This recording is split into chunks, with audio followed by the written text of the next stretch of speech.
Form भरे जाते हैं ऑनलाइन ही भरे जाते हैं, लेकिन आज तक किसी भी बहाली में इतने बड़े पैमाने पे अभ्यर्थियों के फॉर्म को रिजेक्ट नहीं किया गया है। फिर सिविल कोर्ट में क्यों ये 3.5 लाख के आसपास अभ्यर्थियों का फॉर्म रिजेक्ट करना पड़ा है? जब अभ्यर्थियों ने फॉर्म भरा था सितंबर 2022 में, तो उस समय जब पेमेंट हुआ उसके बाद ही फॉर्म आगे भराया होगा और सबमिट हुआ होगा।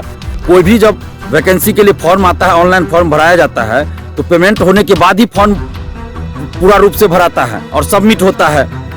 तो फिर 1.5 साल के बाद कैसे इन लोगों को याद आया कि फॉर्म नहीं भराया इन लोगों का? और जो संबंधित बोर्ड है, इसमें जज लोग ही हैं मेंबर, तो उनसे हम आग्रह कर रहे हैं कि आप लाखों अभ्यर्थियों के साथ न्याय कीजिए और ये जो 3.5 लाख के आसपास फॉर्म को रिजेक्ट किया गया है, तो इसको वापस लीजिए और सबको परीक्षा में बैठने की अनुमति दीजिए। नमस्कार दोस्तों, मैं दिलीप कुमार। दोस्तों, बिहार सिविल कोर्ट की वैकेंसी सितंबर 2022 में आई थी, लेकिन 1.5 साल के बाद भी अभी तक इसके सभी पदों के लिए परीक्षा आयोजित नहीं हुई है। जब हम लोग लगातार प्रयास किए, मीडिया के माध्यम से आवाज़ बुलंद किए और आंदोलन की बात करने लगे, तब जाकर दिसंबर 2023 में इसके कोर्ट रीडर और स्टेनोग्राफर पद के लिए परीक्षा हुई। लेकिन 1.5 साल के बाद भी अभी तक चपरासी और क्लर्क पद के लिए परीक्षा आयोजित नहीं हुई है और न ही परीक्षा की तिथि घोषित की गई है। लेकिन 1.5 साल के बाद लाखों अभ्यर्थियों के फॉर्म को रिजेक्ट कर दिया गया है। सितंबर 2022 में फॉर्म भराया था और 1.5 साल के बाद क्लर्क पद के लिए 2 लाख के आसपास अभ्यर्थियों के फॉर्म को रिजेक्ट कर दिया गया है और चपरासी पद के लिए 2,40,000 के आसपास अभ्यर्थियों के फॉर्म को रिजेक्ट कर दिया गया है। यानी कि लगभग 3.5 लाख अभ्यर्थियों का फॉर्म रिजेक्ट कर दिया गया है 1.5 साल के बाद। जब अभ्यर्थियों ने फॉर्म भरा था सितंबर 2022 में, तो उस समय जब पेमेंट हुआ उसके बाद ही फॉर्म आगे भराया होगा और सबमिट हुआ होगा। कोई भी जब वैकेंसी के लिए फॉर्म आता है, ऑनलाइन फॉर्म भराया जाता है, तो पेमेंट होने के बाद ही फॉर्म पूरा रूप से भराता है और सबमिट होता है। तो फिर 1.5 साल के बाद कैसे इन लोगों को याद आया कि फॉर्म नहीं भराया इन लोगों का? हजारों अभ्यर्थी हमको फ़ोन करके बता रहे हैं कि reference number, bank reference number wrong करके बताया जा रहा है और हमारा फॉर्म रिजेक्ट हो गया। किसी का दिखाया जा रहा है कि पेमेंट नहीं हुआ और फॉर्म रिजेक्ट कर दिया गया है। तो आखिर ये कैसे हो गया?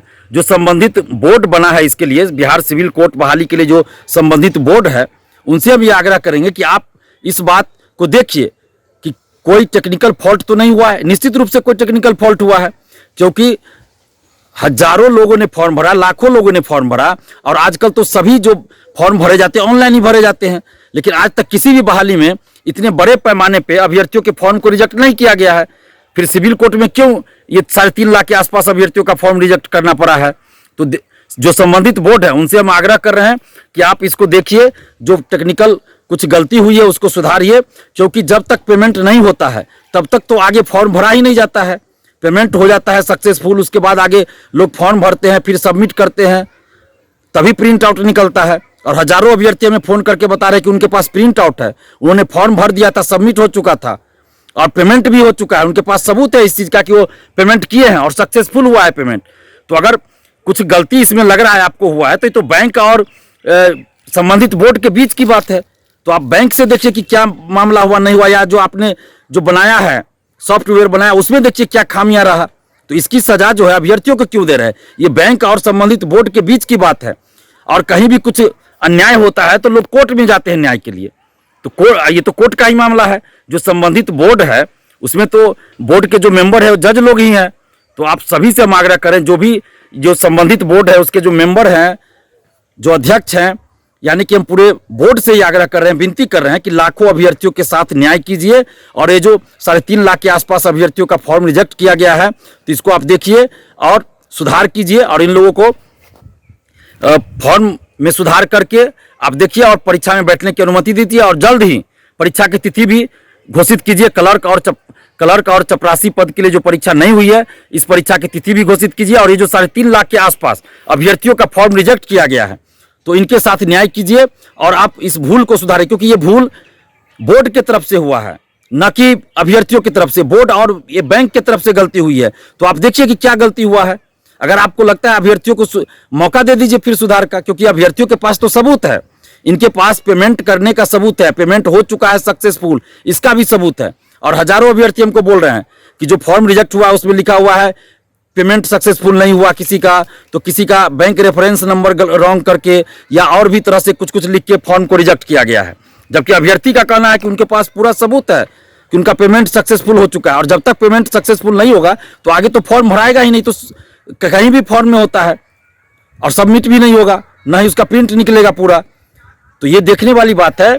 और जो संबंधित बोर्ड है, इसमें जज लोग ही हैं मेंबर, तो उनसे हम आग्रह कर रहे हैं कि आप लाखों अभ्यर्थियों के साथ न्याय कीजिए। और ये जो 3.5 लाख के आसपास फॉर्म को रिजेक्ट किया गया है, तो इसको वापस लीजिए और सबको परीक्षा में बैठने की अनुमति दीजिए।